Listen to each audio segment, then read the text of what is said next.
we are going to talk about a topic that most of us get wrong, okay? Talent and culture.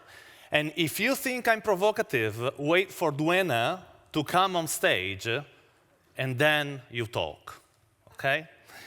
So why is it called Talents and Thrones? It's because fintech, at the very beginning, looked pretty much like a Game of Thrones type of battle, you know, with startup fightings for the reins and incumbent banks, you know, trying to resist. And so I had a very, I don't want to say famous, but because it wasn't, but I made a lot of Game of Fintech Thrones talk, and I always keep some gist of Game of Thrones in my slides, you will see. But then we talk about talent and culture. So that's where the Talent and Thrones the title came from. I have a short and a long way to describe my career. And the long way is just after that. But the short way is that instead of telling you what my experience and what I have done, I'll try to explain how I think my work impacts other people's lives, and that's my curriculum. So I love to give wings to entrepreneurs. That's what I love to do. And I think that I'm happy when entrepreneurs can fly thanks to the work that I do for them. It can be advising, investing, or being in their advisory board. And the longer version is that I worked for Swift for 13 years. Nobody's perfect. And I left in 2013, became an investor. If someone knew InnoTribe, I'm one of the founders of it. And then I realized all of a sudden that none of the co-founders of InnoTribe nor the entire team still work for Swift. So I thought there was a correlation between the type of talents that put together something so disruptive as InnoTribe and the level of innovation that a corporate can take. When I left Swift, I became an investor and an entrepreneur. You can see the different logos there, but let's just move on and see what a banker would say today. Sitting on a throne is 1,000 times more difficult than winning one. And this is what the bank would say after 15 years of fintech, right? The thing is that no company will say we don't innovate, right? The thing is that what they really mean is incremental innovation. So just do a little bit better what they do already. And very few people think of radical innovation, where the level of novelty is very high, but very often companies are not equipped for.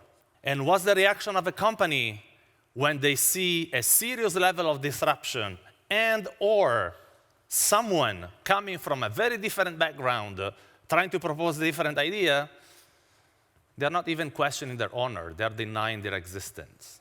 That's another Game of Thrones bottles ride. And I know David already spoke about it, so I should not be name any of these two gentlemen. But they both represent failed conversations between people and ideas that could not make it inside the company. Kodak and Netflix and Blockbuster were already named. So but that's the cultural and the talent aspect of it. Behind every big failure, there is a conversation that didn't go the right way. So there is one more conversation which might be a little bit less popular than Kodak and Netflix and Blockbuster, which is me 15 years ago.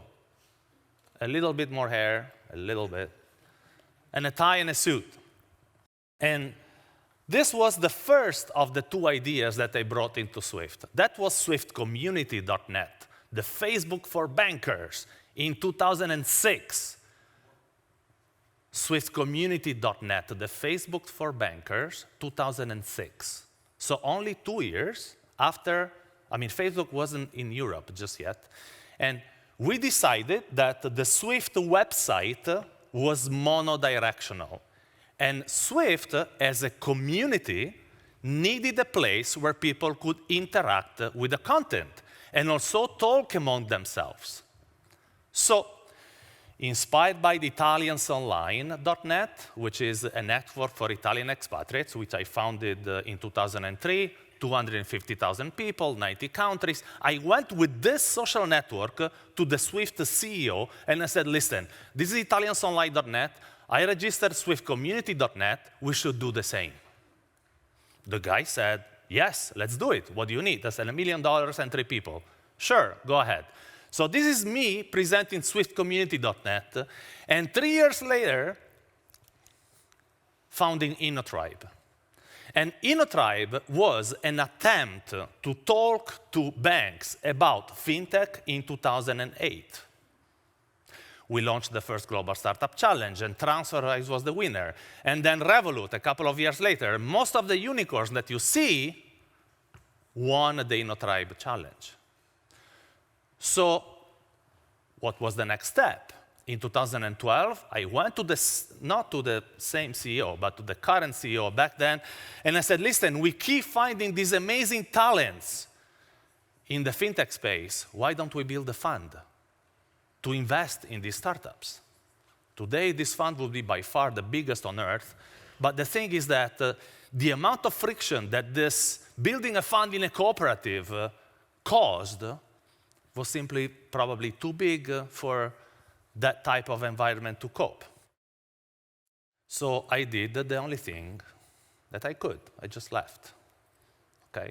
So this is one more conversation where the friction caused by an idea was too big for the company to stand for. And the result, ladies and gentlemen, this is the single most shown slide of every single presentation ever since 15 years. Right? It keeps growing. All of us in this room have seen this slide, right? All of us. Well, a few people in Gabon and in Swaziland, they haven't. But in this room, for sure. And let's see what else we are missing by not taking care in the right way of talent and ideas. So, a couple of data. So we will need some 98 million coders, okay, in the next few years, by 2025, which is like tomorrow, okay? And globally, there is close to 20% of youth unemployment. In my country, in Italy, it's 40%, okay? First data. Second data, fintech is not about fintech anymore. We have so many new players in the space.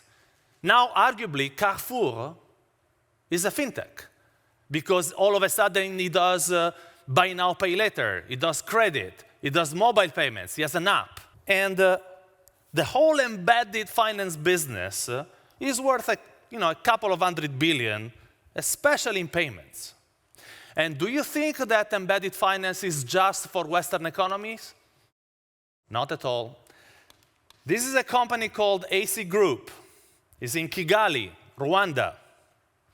Kigali has 1 million people in town, and this company has 995,000 bus cards. You know, like the Oyster cards in the US? This is the Oyster card of Rwanda. There is no metro in Rwanda, in case of one. There is no tube, but there are buses. So the only way to get a bus in Rwanda is having one of these cards. Guess what? The total number of bank accounts combined in Rwanda is 250,000 people. This fintech alone, not yet fintech, has 4 times that number.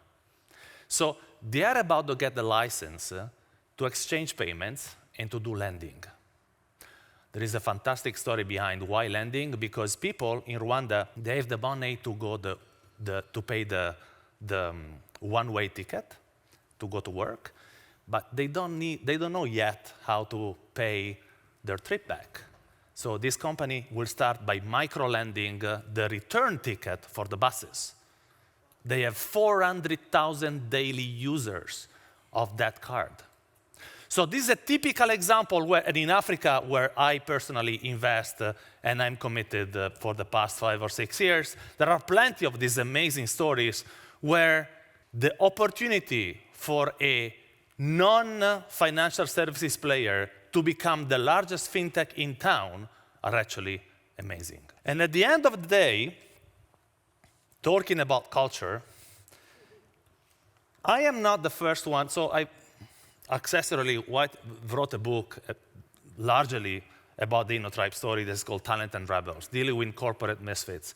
Because I thought I was one, and I thought that there were many more that were hidden somewhere. So I collect their stories and put them in a book. But then I realized that I wasn't the first one putting in the same sentence the word talent and the word rebel. The first one was David Ogilvy, that is like the Coco Chanel of fashion, or the whatever Ronaldo you want for football. And he says that talent is statistically more possible to be found in nonconformists, dissenters, and rebels. And then if you are part of a very large organization, you close your eyes and you think, who is that less than 1% of the people who are really, really coming from another universe? It seems, some of them become intrapreneurs, okay? Some of them become the weirdos of the company. Some of them, they build InnoTribe, and then they get off.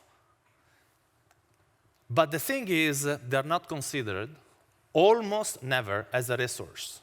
A resource like the project managers, like a cluster of people that think not about what your company will do a little bit better, but what your business is not doing just yet.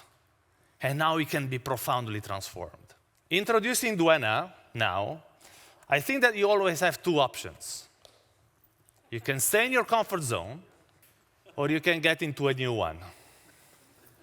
And with that, thank you very much.